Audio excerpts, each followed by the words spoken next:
রাধে রাধে বন্ধুরা, আমি আজকে তোমাদের সাথে আমাদের ঘরে তৈরি খুবই সহজ এবং সুস্বাদু চিকেন রেসিপি শেয়ার করব। আমি কিভাবে আমার স্টাইলে চিকেনটা রান্না করেছি সেটাই আমি আজকে তোমাদেরকে রান্না করে দেখাবো। তো তোমরা পুরো ভিডিওটি দেখতে থাকো। তো বন্ধুরা, যদি আমার ভিডিওটি ভালো লেগে থাকে তাহলে লাইক ও শেয়ার করে দিও। তো দেখো, এখানে আমি 1.5 কেজি চিকেন ভালোভাবে বেছে নিয়ে পরিষ্কারভাবে 2 থেকে 3 বার ধুয়ে নিয়েছি। আর এদিকে আমি আলুগুলো এইভাবে 2 টুকরো করে কেটে নিয়েছি। আর এখানে আমি একটি থালাতে সব কিছু উপকরণ সাজিয়ে নিয়েছি। এখানে আমি কিছু পেঁয়াজ কুচিয়ে নিয়েছি। এদিকে আদা, কাঁচা লঙ্কা, রসুন, টমেটো সবকিছু একত্রে নিয়ে নিয়েছি।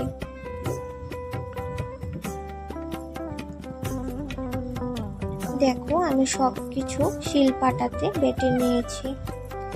এখানে আমি কিছু আদা থেতো করে নিয়েছি। এদিকে রসুন, আদা, পেঁয়াজ এবং কাঁচা লঙ্কা সবকিছু আলাদা আলাদাভাবে বেটে নিয়েছি। এখন আমি মাংসটাকে সব মশলা দিয়ে মাখিয়ে নেব। তার জন্য আমি প্রথমে দিয়ে দিয়েছি হলুদ গুঁড়ো। আমি এখানে 3 চামচ হলুদ গুঁড়ো দিয়েছি। তারপর দিয়ে দিচ্ছি লঙ্কা গুঁড়ো। এখানে আমি 3 চামচ লঙ্কা গুঁড়ো দিয়েছি। তারপর দিয়ে দিচ্ছি 2 চামচ ধনিয়া গুঁড়ো।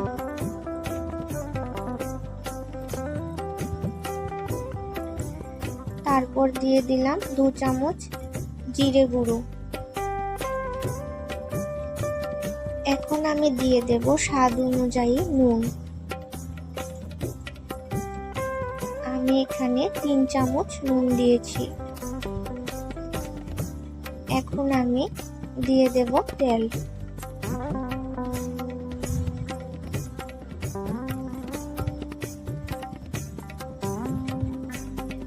তারপর দিয়ে দিচ্ছি 2 তেজপাতা।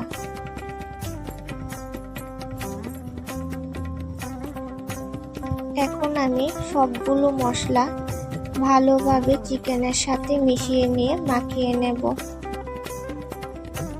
চিকেন মাখার মধ্যেই হচ্ছে সবকিছু। যত ভালোভাবে চিকেনটাকে তোমরা মাখবে ততই চিকেন রান্নাটা ভালো হবে এবং খেতেও টেস্ট হয়। দেখো, আমি সব মশলা প্রথমে আগে চিকেনের সাথে মাখিয়ে নিয়েছি। এখন আমি এখানে দিয়ে দেব কিছু পেঁয়াজ।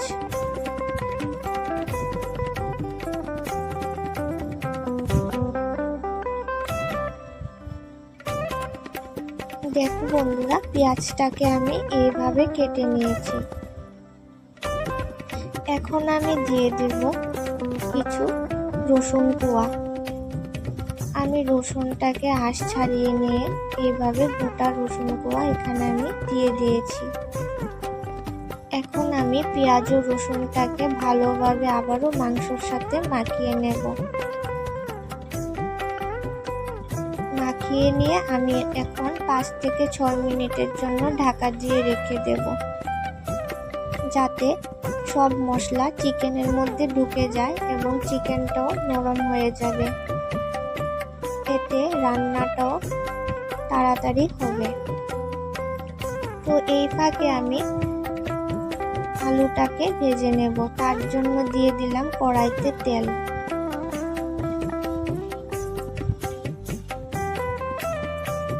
তেলটাকে গরম করে নেব। তেল গরম হয়ে গেছে। এখন আমি এর মধ্যে আলুগুলো দিয়ে দিলাম।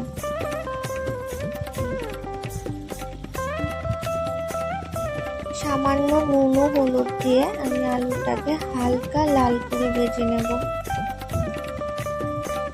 এখন আমি হলুদ ও নুন আলুর সঙ্গে ভালোভাবে মিশিয়ে নেড়ে চেড়ে নিচ্ছি।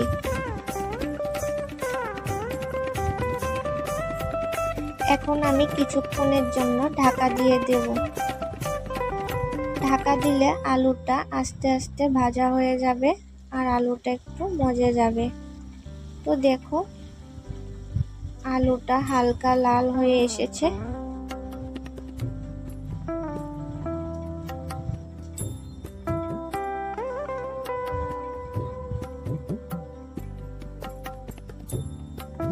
এখন আমি একটি পাত্রে আলুটাকে তুলে রাখবো।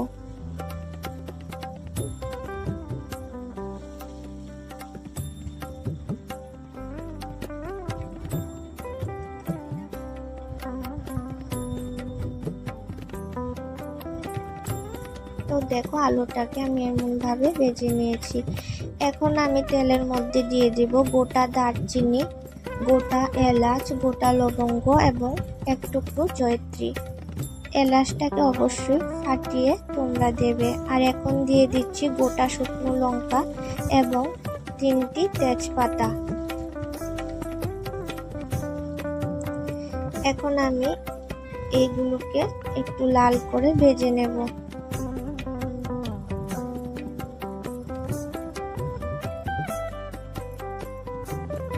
দেখো এগুলো লাল হয়ে এসেছে। এখন আমি দিয়ে দেব পেঁয়াজ কুচি।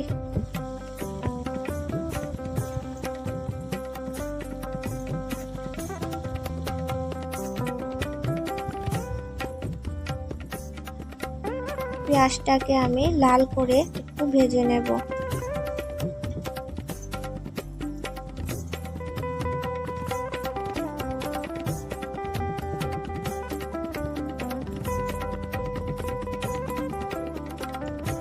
দেখো পেঁয়াজটা লাল হয়ে এসেছে।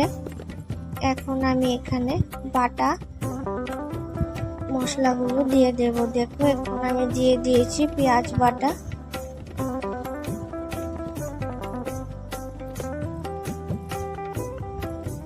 তারপর দিয়ে দিচ্ছি লঙ্কা বাটা, তারপর আদা ও রসুন বাটা দিয়ে দেব।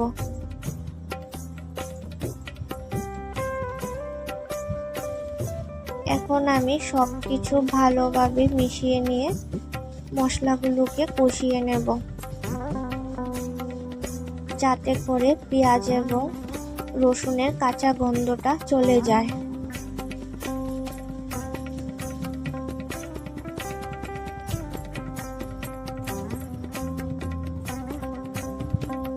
মশলাটা কষানো হয়ে গেছে। এখন আমি 5 থেকে 6 মিনিট পর চিকেনটা এখন মশলার মধ্যে দিয়ে দিচ্ছি।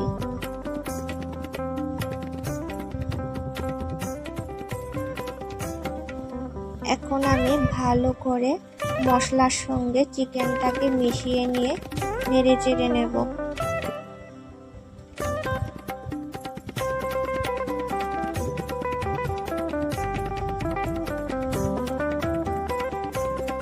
চিকেনটা এইভাবে মশলার সাথে মিশিয়ে নিয়ে আস্তে আস্তে ঢাকা দিয়ে কষিয়ে নিতে হবে।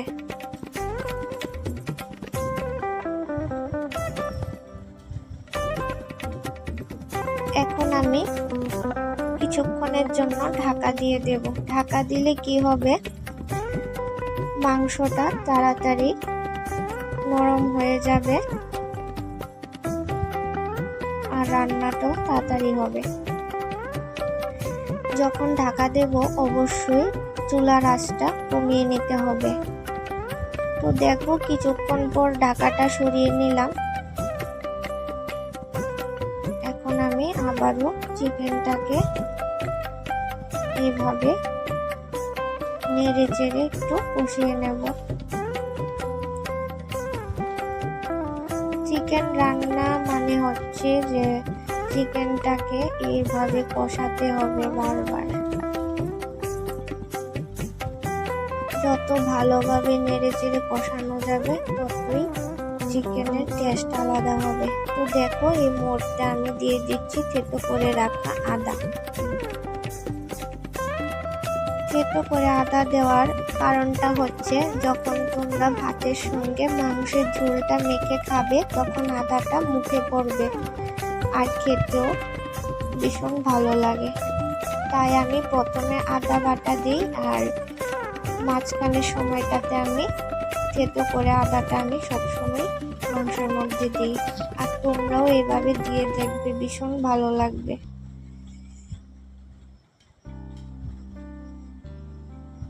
আবার আমি একটু ঢাকা দিয়ে দিচ্ছি। চিকেন রান্না তো সবাই পারে, কিন্তু এক একজনের এক এক রকম একটা রান্নার স্টাইল থাকে, আর সেটার থেকে অনেকের অনেক কিছু শেখা যায়। আর দেখো এখন আমি দিয়ে দিলাম টমেটো কুচি। এখন দিয়ে দিচ্ছি ভেজে রাখা আলুগুলো। আলুগুলো আমি প্রথমে দিইনি, কারণ আলুগুলো প্রথমে দিলে কি হতো, যখন আমি চিকেনটা কষাতাম তখন আলুগুলো ভেঙে যেত। তো আমি মাঝখানের সময়টাতে টমেটো এবং আলুগুলো দিয়ে দিলাম। এখন আমি নেড়ে চেড়ে আবারও ঢাকা দিয়ে দেব, যাতে আলুটা সেদ্ধ হয়ে যায় আর টমেটোটাও একটু মজে যায়।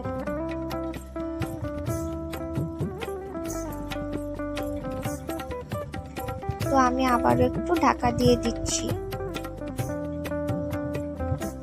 তো কিছুক্ষণ পর আবার ঢাকাটা সরিয়ে নিলাম। এখন আবার চিকেনটাকে আমি নেড়ে চেড়ে নিচ্ছি।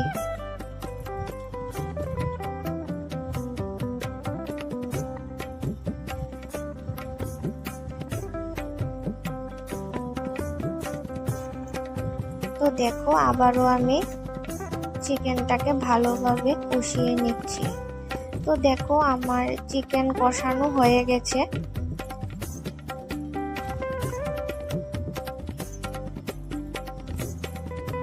তো এখন আমি এখানে দিয়ে দেব ঝোলের জন্য গরম জল। আমি জলটাকে আগেই ফুটিয়ে রেখেছিলাম। সবসময় রান্নার মধ্যে গরম জল ইউজ করলে রান্নার ঝোলের স্বাদটা আলাদাই ভালো হয়। তো দেখো আমি এখানে গরম জল দিয়ে দিয়েছি। এখন আমি ঝোলের সঙ্গে চিকেনটাকে আবার মিশিয়ে নেড়ে চেড়ে নেব।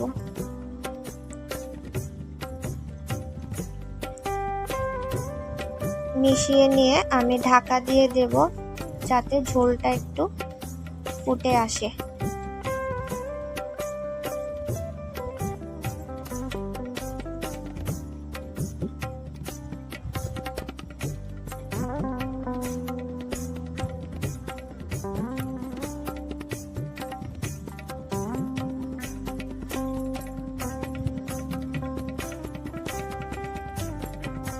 তো দেখো এখন আমি ঢাকা দিয়ে রেখেছি, ঝোলটাও ফুটে যাবে আর আলুটাও সেদ্ধ হয়ে যাবে।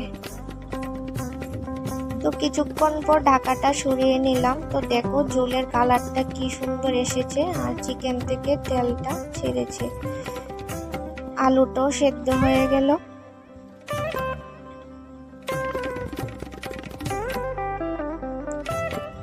আর চিকেনটা সেদ্ধ হয়ে গেছে। আমার আজকের রান্নাটি কমপ্লিট। এখন আমি চিকেন মশলা দিয়ে রান্নাটা শেষ করব। তো এখানে আমি অল্প একটু চিকেন মশলা দিয়ে দিয়েছি। আমি গরম মশলা দিইনি, কারণ আমি প্রথমেই গোটা গরম মশলা ইউজ করেছিলাম, তাই আর আমি এখানে গরম মশলা বাটা দিইনি, চিকেন মশলাটাই দিয়েছি। এখন আমি ঢেকে রেখে দেব চুলাটা অফ করে দিয়ে। তাহলে কি হবে, চিকেন মশলার যে স্মেলটা থেকে যাবে। তো বন্ধুরা, আজকের এই ভিডিওটি যদি তোমাদের ভালো লেগে থাকে তাহলে সবার মধ্যে শেয়ার করে দিও এবং ভালো লাগলে লাইক করে দিও। তো আজকের জন্য এতটুকুই। তোমরা সবাই ভালো থাকো, সুস্থ থাকো, আর ভিডিওটি দেখার জন্য তোমাদেরকে অসংখ্য ধন্যবাদ।